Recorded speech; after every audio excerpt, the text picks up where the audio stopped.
नमस्कार, आप देख रहे हैं द न्यूज बर्ड और मैं हूं आपके साथ कृत्य सुधा। खबरों पर जाने से पहले एक नजर डालते हैं आज की हेडलाइंस पर। जयपुर की सड़कों पर तेज रफ्तार से आ रही एसयूवी कार ने मचाया मौत का तांडव। हादसे में 3 लोगों की हुई मौत, 6 लोग गंभीर रूप से घायल। नागौरी गेट में हुए गैस सिलेंडर ब्लास्ट में एक बच्चे समेत 2 लोगों की हुई मौत। हादसे में घायल का एमजीएच में उपचार जारी।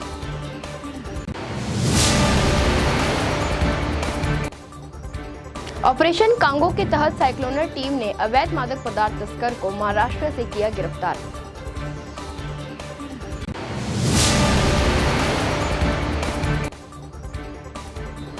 जोधपुर डीआरएम अनुराग त्रिपाठी ने पाली मारवाड़ स्टेशन का निरीक्षण कर व्यवस्थाएं सुधारने के निर्देश दिए। और अब खबरें विस्तार से। जयपुर में तेज रफ्तार से आ रही एसयूवी कार ने सोमवार रात सड़कों पर मौत का तांडव मचा दिया। आरोपी ड्राइवर कांग्रेस का जिला उपाध्यक्ष उस्मान खान था, जिसे मंगलवार सुबह पार्टी ने पद से हटा दिया। आरोपी ने शहर के भीड़ भरे इलाके में 7 किलोमीटर तक एसयूवी दौड़ाते हुए 9 लोगों को कुचल दिया। घटना में भाई बहन सहित 3 लोगों की मौत हो गई। वहीं 6 लोग अब भी गंभीर रूप से घायल हैं, जिनका अस्पताल में उपचार जारी है। पुलिस के अनुसार सबसे पहले शहर के एमआई रोड पर कार के वाहनों को टक्कर मारने की जानकारी मिली थी। इसके बाद कार शहर की तंग गलियों में घुस गई। यहां लोगों को टक्कर मारने के बाद कार एक तंग गली में फंसी तो आरोपी को पुलिस ने स्थानीय लोगों की मदद से पकड़ लिया। वहीं मंगलवार सुबह से लोग नाहरगढ़ थाने के बाहर प्रदर्शन कर रहे हैं। प्रदर्शन कर रहे लोगों की मांग है कि मृतकों के लिए उचित मुआवजा दिया जाए और दोषी को कड़ी से कड़ी सजा दी जाए। नाबालिग से यौन शोषण के आरोप में आजीवन कारावास की सजा काट रहा आसाराम अंतरिम जमानत मिलने के बाद सोमवार देर रात पाल आश्रम पहुंचा। आसाराम पाली रोड स्थित आरोग्य आश्रम में अपना उपचार करा रहा था। उसके आश्रम जाने की सूचना पर हॉस्पिटल के बाहर समर्थकों की भारी भीड़ जुट गई। आपको बता दें कि राजस्थान हाईकोर्ट से आसाराम को 1 जुलाई तक जमानत दी गई है। हाईकोर्ट में जस्टिस दिनेश मेहता ने और जस्टिस विनीत कुमार माथुर की बेंच में सोमवार दोपहर 2 बजे सुनवाई हुई थी। पीड़िता के वकील पीसी सोलंकी ने आसाराम की अंतरिम जमानत अवधि बढ़ाने का विरोध करते हुए कुछ वीडियो क्लिप कोर्ट में पेश कर सुप्रीम कोर्ट की शर्तों का उल्लंघन करने का आरोप लगाया था। वहीं आसाराम के वकील निशांत बोड़ा ने इससे साफ इनकार करते हुए कोर्ट को बताया कि आसाराम ने कोई प्रवचन नहीं किया। जोधपुर के भीतरी शहर नागौरी गेट में तेलियों की गली में सोमवार शाम को हुए गैस सिलेंडर ब्लास्ट में 14 महीने के एक बच्चे समेत 2 की मौत हो गई और अन्य 14 लोग महात्मा गांधी अस्पताल बर्न यूनिट में भर्ती हैं। गौरतलब है कि मियो की मस्जिद के पास एक आवासीय घर में करीब 20 से 25 लोग मौजूद थे और उम्रा करने जा रहे लोगों के लिए भोज का आयोजन किया जा रहा था। उसी दौरान गैस रिसाव के चलते भयानक आग लग गई। फायर ब्रिगेड की टीम और पुलिस प्रशासन की तत्परता से घर में मौजूद सभी लोगों को रेस्क्यू कर बाहर निकाल लिया गया। सूचना मिलते ही मौके के शहर विधायक अतुल बंसाली, पूर्व शहर विधायक मनीषा पवार, नगर निगम उत्तर महापौर कुंती परिहार, पूर्व जिला अध्यक्ष जगत नारायण जोशी भी मौके पर पहुंचे और पुलिस प्रशासन व अस्पताल प्रशासन से बातचीत कर आवश्यक दिशा निर्देश दिए।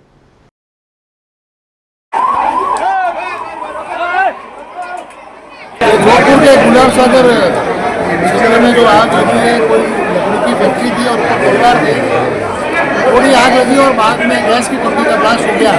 और समय रहते हुए यहाँ से गुजर के नागरिकों ने और यहाँ के मोहल्ले वासियों ने और फायर ब्रिगेड की टीम ने सबको निकाल कर रेस्क्यू करके हॉस्पिटल पहुँचाया। कोई भी हताहत नहीं हुआ। इतना एक बच्ची नहीं मिल रही है, ये सब पूरा घर ढूंढ लिया है, मिली नहीं है। हो सकता हो बाहर हो या हो सकता हो कहीं नीचे रख गई हो, क्योंकि नीचे खूब लाई और लकड़ी का सामान पड़ा है। अभी फायर ब्रिगेड के लोग 3 बार अंदर जाके आ गए। अभी लास्ट बार अंदर गए थे तो छत भी टूट के नीचे गिर गए, इसलिए अब सबको एक बार बाहर निकला है। कुछ यहाँ के लोकल लोग काम लगा रहे हैं लोहे के बाहर की। एक बार थोड़ी स्थिति ठीक होगी तो एक बार और अंदर। जोधपुर पुलिस की साइक्लोनर टीम ने ऑपरेशन कांगो के तहत बड़ी कार्रवाई करते हुए अवैध मादक पदार्थ तस्कर कुख्यात वांछित कैलाश जांगू को गिरफ्तार करने में सफलता हासिल की है। रेंज आईजी विकास कुमार ने बताया कि कुख्यात वांछित कैलाश जांगू को महाराष्ट्र के रायगढ़ से गिरफ्तार किया गया। उन्होंने बताया कि साइक्लोनर की टीम पिछले कई दिनों से उसके पुराने अड्डों पर नजर बनाने के साथ ही आसूचना के आधार पर कार्रवाई कर रही थी, जिसके चलते टीम को सूचना मिली है कि वह महाराष्ट्र के रायगढ़ में छुपा हुआ है, जिसके बाद पुलिस ने उसे रायगढ़ से गिरफ्तार कर चित्तौड़गढ़ की टीम को सुपुर्द कर दिया। मादक द्रव्यों के कुख्यात तस्करों की मेरुदंड में कपकपी के बाद अब उनकी रीढ़ की हड्डियां तोड़ने का अभियान बड़े जोरों पर चल रहा है। लगातार लोगों से मिल रही सूचनाओं और मुखबिरी के आधार पर ताबड़तोड़ कार्रवाइयां जोधपुर रेंज की सेक्टर टीम के द्वारा की जा रही है। बैक टू बैक कार्रवाई के तहत कल दोपहर सेक्टर टीम को एक बड़ी सफलता अर्जित हुई जब ऑपरेशन कांगो चलाकर मादक द्रव्यों के कुख्यात तस्कर कैलाश जांगू पुत्र खम्मूराम जांगू निवासी फलोदी को महाराष्ट्र के रायगढ़ इलाके से, रायगढ़ के मानगांव इलाके से धर दबोचने में सेक्टर टीम को सफलता मिली है। रोचक तथ्य यह है कि यह व्यक्ति चित्तौड़गढ़ जिले का 25,000 रुपए का इनामी था और अपनी फरारी लंबे समय से महाराष्ट्र के रायगढ़ इलाके में काट रहा था। जोधपुर डीआरएम अनुराग त्रिपाठी ने सोमवार को पाली मारवाड़ रेलवे स्टेशन का निरीक्षण कर अधिकारियों को यात्री सुविधाओं की दृष्टि से व्याप्त मूलभूत कमियां तुरंत प्रभाव से दूर करने के निर्देश दिए।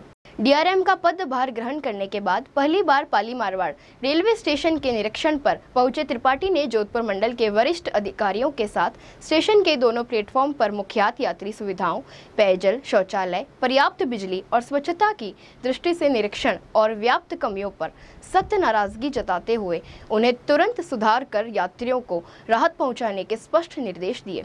निरीक्षण के दौरान डीआरएम ने प्लेटफॉर्म, टिकट घर, पूछताछ खिड़की, वेटिंग रूम, आरपीएफ चौकी में कमियां दूर कर निरंतर मॉनिटरिंग करने के हिदायत दी। इस दौरान उन्होंने पाली मारवाड़ स्टेशन को साफ सुथरा और आदर्श स्टेशन बनाने के लिए आम यात्रियों से भी परिसर स्वच्छता की अपील की। यहाँ वक्त हो चला है एक ब्रेक का। ब्रेक के बाद भी खबरों का सिलसिला जारी रहेगा। देखते रहिए द न्यूज बर्ड।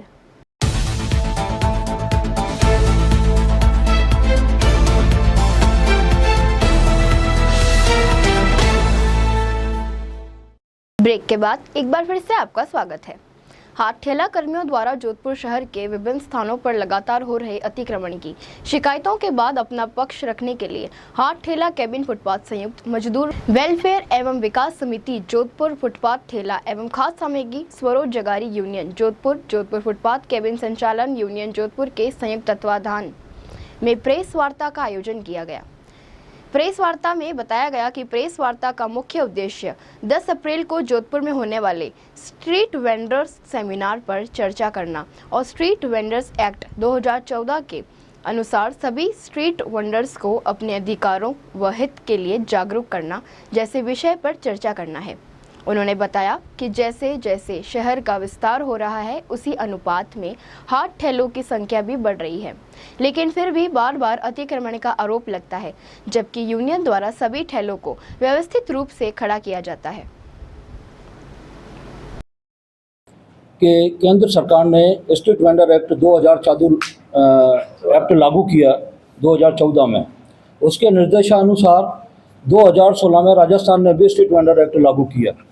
उस समय कुछ स्थानों पर तो टीवीसी कमेटी का गठन उसमें एक था करने का, जोधपुर में भी हुआ 2016 में, जिसका कार्यकाल 3 वर्ष था। 3 वर्ष बाद 2019 में उसका कार्यकाल समाप्त हुआ। आज 5 साल हो गए, न तो टीवीसी का गठन करवा पाए, जगह जगह हमें परेशान किया जाता है, हमारा उत्पीड़न किया जाता है। और इसी संदर्भ में हमने ये सेमिनार रखा है 10 अप्रैल 2025 को अपने भाटी मेमोरियल हॉल में। हमारा मेन उद्देश्य यही है कि हमारे जो वेंडर एक्ट लागू करवाना है प्रशासन से, और निवेदन यही था कि इस एक्ट के तहत जोधपुर में कोई काम निगम को सर्वे करवाने थे। 2016 में जो सर्वे करा है 6235 मेंबर्स के हमारे, वो सर्वे कार्ड भी हमारे आई कार्ड उनके पास पड़े हुए हैं, वो अभी तक हमें अवेलेबल नहीं करा पाए हैं। इसके बाद में पीएम स्वनिधि के तहत भी जो प्रधानमंत्री के तहत हमें लोन दिए गए थे, उनके भी सर्टिफिकेट वहाँ निगम में पड़े हुए। हमारे कई बार निवेदन करने के बाद भी हमें वो नहीं मिले हैं। दूसरा सबसे बड़ा ये था कि अपने जो है ये कोरोना काल के बाद कितनी बेरोजगारी बढ़ी है, कितने हमारे बेरोजगार हुए हैं साथी। तो पीएम स्वनिधि से हमें थोड़ा बहुत सपोर्ट मिला, उसके तहत हमने अपने थोड़े बहुत हम स्टेबल हुए हैं, थोड़ा बहुत कारोबार कर रहे हैं। अगर हमें इसी तरह हमारा उजाड़ीकरण जारी रहा तो हमारा तो काम करना बहुत मुश्किल हो जाएगा। इसलिए आप महोदय जी से निवेदन है कि हमारी आवाज़ आप प्रशासन तक पहुँचाएँ।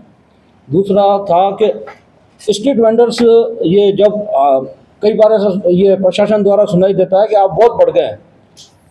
कोरोना काल में ऐसा हुआ साहब, हमारे कईयों के रोजगार से कई लोग, लाखों की तादाद में लोग वंचित हो गए थे अपने रोजगार से, कईयों की नौकरियां चली गई। तो सबसे अच्छा माध्यम और सस्ता एक यही साधन होता है कि मैं आखिर में आगे परेशान होकर आदमी ठेला ही चलाता है, उसके पास कोई लाखों करोड़ों तो होते नहीं है जो बड़े शोरूम बना ले। तो जब हमारे से ये सवाल पूछा जाता है कि आप बढ़ कैसे गए, तो कोरोना काल के बाद आप स्वयं इस बात के साक्षी हैं कि कोरोना काल के बाद बेरोजगारों की संख्या बढ़ी है, तो एक कार्य करने का सबसे सुंदर माध्यम यही है। तो उसके साथ साथ मैं निवेदन ये करना चाहूँगा, हमारी संख्या जब बढ़ी है तो साथ साथ शहर का भी विस्तार हुआ है। पहले जो शहर अपने 4-5 किलोमीटर की परिधि में था, आज ये शहर अपने 15 से 20 किलोमीटर की परिधि में है। तो नेचुरली अगर बड़े हैं तो शहर भी बड़ा है। प्रशासन को यही चाहिए, पुलिस प्रशासन को यही चाहिए कि जैसे शहर बड़ा है तो व्यवस्थाएं भी उनको उस हिसाब से करनी चाहिए और व्यवस्थित। और हमारे जो हैं, हमने बार बार निवेदन करते हैं कि हमारी पहचान कराई जाए निगम द्वारा। आप हमारा परिचय पत्र बनाएं, आप हमारी पहचान करें, इससे आपको भी ये मालूम चल जाएगा, लीगल और अनलीगल का भी मालूम चल जाएगा आपको, कौन वास्तविक है, कौन न्यूसेंस फैलाता है या कोई क्या करता है। तो ऐसा है कि मैं ये निवेदन करना चाहूँगा कि निगम हमारे फिर से सर्वे करवा के हमारे परिचय पत्र बनाए, हमारे ऐसी व्यवस्था कर दे ताकि हम भी उस दायरे में रह के व्यापार करें। करते तो ही हैं दायरे में रह के व्यापार, फिर भी प्रशासन की तरफ से भी एक ऐसा दायरा बना दिया जाए कि उसकी पालना हम सभी करने के लिए तैयार है, प्रशासन का सहयोग करने के लिए तैयार है। जोधपुर के भीतरे शहर में सदियों पुरानी परंपरा से जुड़ा आयोजन भुलावनी मेला और इससे जुड़ी शोभा यात्रा का आयोजन सोमवार रात को किया गया। रात करीब 10 बजे यह शोभा यात्रा शुरू हुई, जिसमें सांस्कृतिक और आध्यात्मिक ओत-प्रोत से सजी हुई 50 से अधिक झांकियों ने सभी का आकर्षण अपनी ओर खींचा।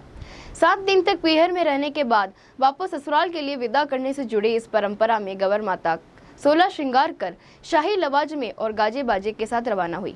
इस अवसर पर खांडावलसा गणगौर मेला समिति के तत्वावधान में खांडावलसा 21 झांकियों को सुसज्जित तरीके से सजा रवाना किया गया। शोभा यात्रा को शहर विधायक अतुल भंसाली, मेला संयोजक अभिषेक पुरोहित, अध्यक्ष रामदास अरोड़ा ने हरी झंडी दिखा रवाना किया। इस दौरान खांडावलसा में सजे मंच पर विशेष अतिथि के रूप में महापौर कुंती परिहार, भाजपा जिला अध्यक्ष राजेंद्र पालीवाल ने उपस्थित हो शहरवासियों को बधाई दी।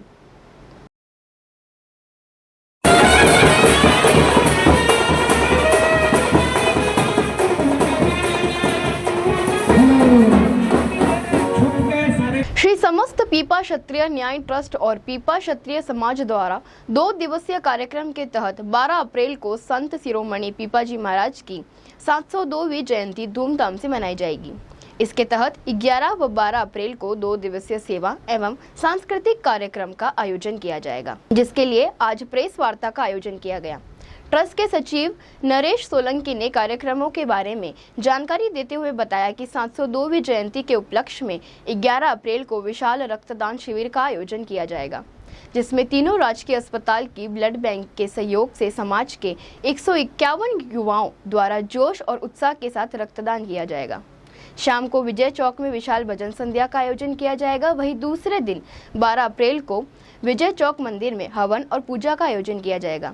उसके बाद विशाल शोभा यात्रा का आयोजन किया जाएगा। शोभा यात्रा में 1001 महिलाएं कलश लिए मंगल गीत गाते हुए विजय चौक से त्रिपोलिया बाजार, पुराना नगर निगम मोहनपुरा पुलिया होते हुए आर्य समाज भवन पहुंचेगी। समस्त पीपा क्षत्रिय ज्ञाति ट्रस्ट और पीपा क्षत्रिय समाज के द्वारा संत शिरोमणि पीपाजी महाराज की 702वीं जयंती का आयोजन 12 अप्रैल को आयोजित किया जाने वाला है और 2 दिवसीय कार्यक्रम की रचना समाज के द्वारा स्थापित की गई है, जिसके अंदर प्रथम दिवस को 11 तारीख को रक्तदान शिविर का आयोजन किया जाएगा, जिसके अंदर 151 युवाओं के द्वारा इसी सभागार में रक्तदान किया जाएगा। इस हेतु राजकीय अस्पताल से तीनों रक्त कोषों को सादर आमंत्रित किया गया है। तत्पश्चात शाम को विजय चौक मंदिर के अंदर भव्य भजन संध्या का आयोजन किया गया है, जो 6 से 9 बजे तक के आयोजित किया जाएगा। तत्पश्चात 12 अप्रैल को प्रातः विजय चौक मंदिर के अंदर हवन का आयोजन किया गया जिसमें समाजजन उत्साह से भाग लेंगे। तत्पश्चात विभिन्न समाज के बंधुओं के द्वारा और विभिन्न समाज भवन और विभिन्न स्थानों से संस्थाओं के द्वारा शोभा यात्रा में शामिल होने के लिए वहाँ से प्रस्थान कर 10:30 बजे विजय चौक मंदिर में एकत्रित आएंगे और वहाँ से भव्य शोभा यात्रा का आयोजन 12 अप्रैल को किया जाएगा। 11 बजे 12 अप्रैल को शोभा यात्रा आयोजित की जाएगी जिसमें 1001 महिलाएं कलश लेकर के मंगल गीत गाते हुए अग्नि पंक्ति के अंदर अग्रसर के रूप में शोभा यात्रा में भाग लेंगी और तत्पश्चात विभिन्न शहर के भीतरी भाग से होते हुए त्रिपोड़िया बाजार, पुराने नगर निगम, नवनपुरा पुलिया होते हुए आर्य समाज भवन के अंदर माँ प्रसादी का आयोजन किया गया है जिसके अंदर समाज बंधु सभी शामिल होंगे और एक साथ बैठ करके माँ प्रसादी का आनंद लेंगे। संत नामदेव ट्रस्ट द्वारा संत शिरोमणि श्री नामदेव महाराज का 79वां वार्षिक महोत्सव जोधपुर के सिंधी कॉलोनी में मंगलवार को धूमधाम से मनाया गया। इस दौरान बड़ी संख्या में सिंधी समाज के लोगों ने जोश और उत्साह के साथ भाग लिया। इस दौरान पूरी विधि विधान के साथ पूजा अर्चना की गई और सभी की खुशहाली की कामना की गई। कार्यक्रम में कैबिनेट मंत्री जोगाराम पटेल, सूरसागर विधायक देवेंद्र जोशी, भाजपा नेता कमलेश पुरोहित अतिथि के रूप में मौजूद रहे। आयोजकों ने बताया कि सनातन संस्कृति की खूबसूरती को प्रदर्शित करते हुए बहुत ही जोश और उत्साह के साथ वार्षिक महोत्सव मनाया गया। आज यहाँ शास्त्री नगर ई सेक्टर में संत नामदेव महोत्सव जो प्रतिवर्ष केतानी परिवार के मार्फत और संत नामदेव सिंधी क्षत्रिय पंचायत के मार्फत मनाया जाता है। इस बार 79वां महोत्सव हम मना रहे हैं और संत नामदेव जी महाराज जो भक्ति काल के एक महान संत थे जिन्होंने विठल भक्ति में डूबकर गृहस्थ जीवन में होते हुए भी ईश्वर की प्राप्ति की, उनके जीवन का संदेश हम शहर भर में प्रसारित करते हैं उत्सव के द्वारा। आज के उत्सव में आए हुए समस्त अतिथियों का सम्मानीय हमारा ये संत नामदेव जी का मेला 79 वाला है, 79 नंबर है और ये मेला हम इसलिए मनाते हैं जो परंपरागत हमारे परिवार को जो विरासत में मिला है, हमारा सनातन धर्म,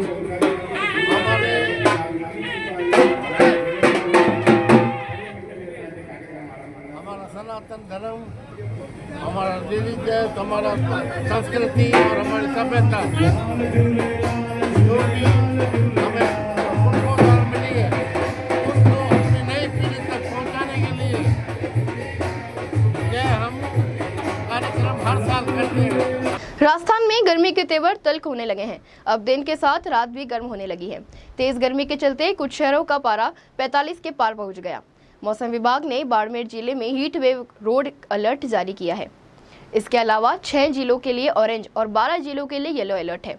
जोधपुर में भी अब तेज गर्मी से शहरवासी परेशान होते नजर आ रहे हैं। सूर्यनगरी में दिन में तेज धूप और रात को गर्म हवाएं चलने से तापमान बढ़ता जा रहा है। जोधपुर में रात का न्यूनतम पारा 26 डिग्री सेल्सियस से नीचे नहीं जा रहा है। आइए अंत में एक बार फिर से नजर डालते हैं इस वक्त की खास हेडलाइंस पर। जयपुर की सड़कों पर तेज रफ्तार से आ रही एसयूवी कार ने मचाया मौत का तांडव। हादसे में 3 लोगों की हुई मौत, 6 लोग गंभीर रूप से घायल। नागौरी गेट में हुए गैस सिलेंडर ब्लास्ट में एक बच्चे समेत 2 लोगों की हुई मौत। हादसे में घायल का एमजीएच में उपचार जारी।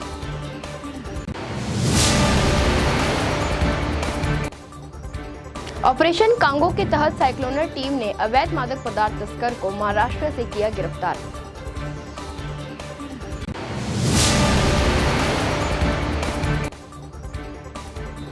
जोधपुर डीआरएम अनुराग त्रिपाठी ने पाली मारवाड़ स्टेशन का निरीक्षण कर व्यवस्थाएं सुधारने के निर्देश दिए। अभी के लिए फिलहाल इतना ही। राज्य की और बड़ी खबरें जानने के लिए देखते रहिए द न्यूज वर्ल्ड। नमस्कार।